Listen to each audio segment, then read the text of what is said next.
So today I'm going to talk about safety in Japan and feeling safe in Japan.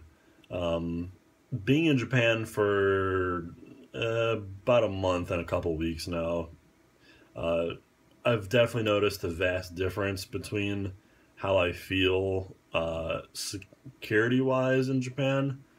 I've never felt more safe in a country before in my life. Um, it's pretty relaxing and it's pretty pretty nice. It's a nice change of pace, especially from America, where I mean, I'm confident in my own abilities, but there's still that feeling where something's gonna happen, and then it's just gonna be a bother or a nuisance or something like that. Whether it's someone coming up to me and mugging me, uh, or just generally being aggressive towards me. And I guess people always think I'm intimidating just because I'm tall and I have the resting bitch face or whatever the male version of that is. But anyways, I digress. In Japan, I'm pretty sure guns are banned, so it's much more difficult to get a firearm here than it is in America. In America, the Mexican cartel can just dig a tunnel under Arizona or wherever the hell they have tunnels at now. I'm sure it's everywhere. Um, but you can't really do that in Japan just because it's an island nation, so you can't really tunnel under an island. Doesn't doesn't really work like that. So basically, everything has to be either flown in or sailed in on a ship. Obviously, ship sail. So it's much more difficult because everything has to be tracked and accounted for. And with how meticulous the Japanese people are with their procedures, it's not something that's going to be easily brought in.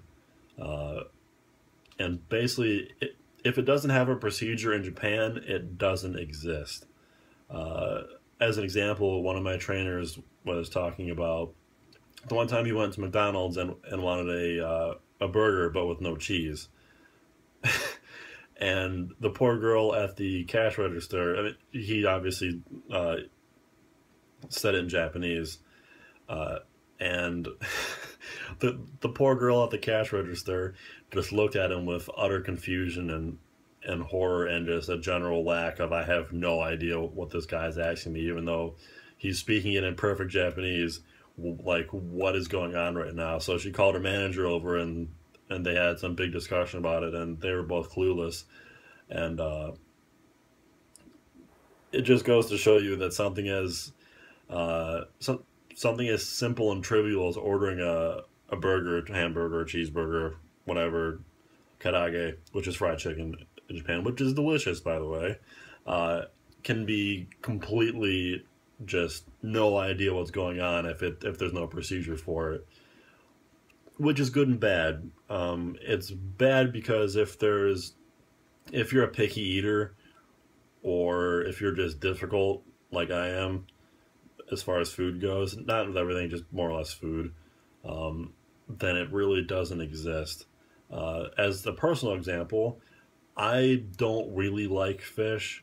I haven't tried a whole lot just because being in Ohio, there's not a whole lot of access to like fresh fish.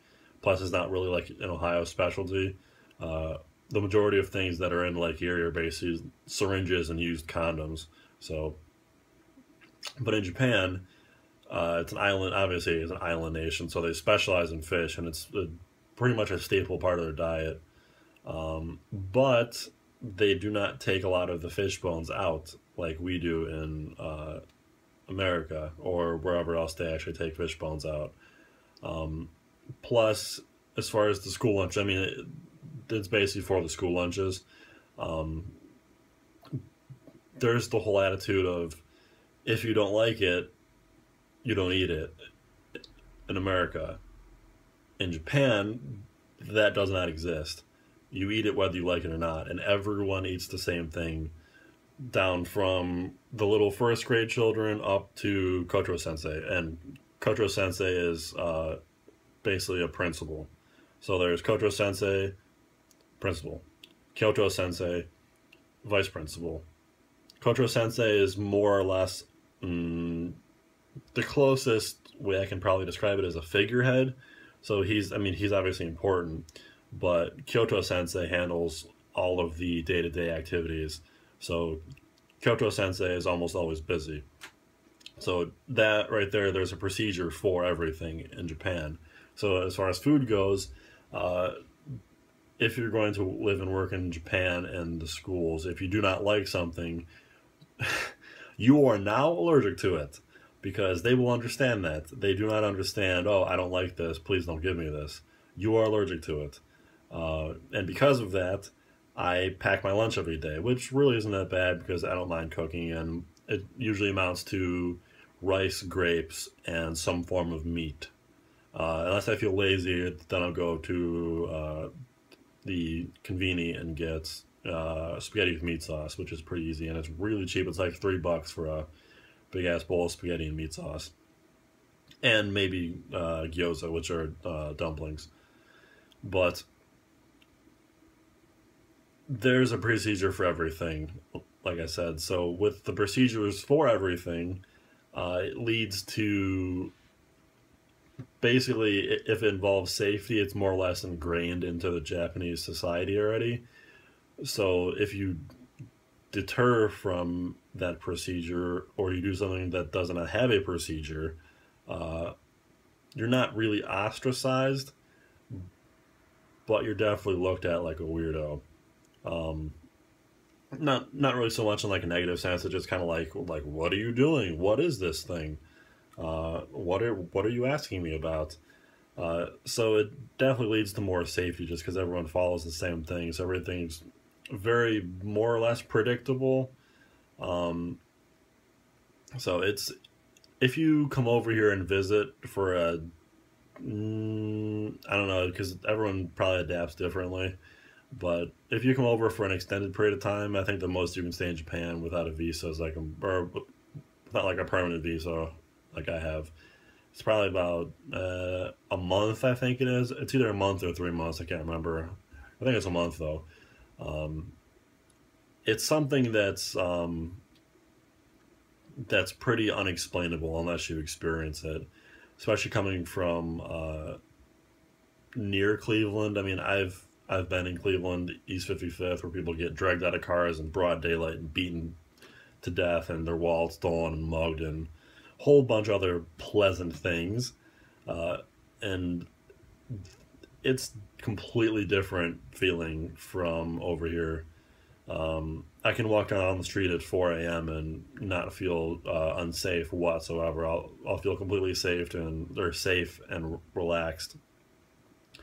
So if you come over, it's definitely a nice little change from being in America. It's really relaxing over here, to be honest. It's everyone's much more connected to nature. Like if you walk down my street, like I showed in my one video where I walked back from the conveni, pretty much every like house has some form of plant life or vegetation. So I don't know. It's a much more peaceful society than in America. It's it's definitely pretty convincing to live here for the rest of my life. That's for sure. But anyways, I will end it there because we're going on 9 minutes and it's meant to be a short little bonus video, not a long 25, 30 and a half hour rant or whatever I normally post. So hope you enjoyed the little bonus video today. I'll post these every now and then, probably once a week or so, just so it doesn't get like, oh, I'm going to post a video every single day. No, it'll just be whenever I have time or whenever I feel like it.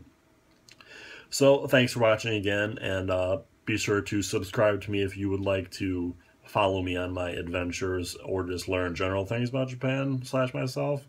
So yeah, if you want to see anything specific or know anything specific or talk about anything specific, comment down below or comment on Facebook when I post it on there. So thanks for watching and have a nice, what day is it? Wednesday? Yeah. Have a nice Wednesday.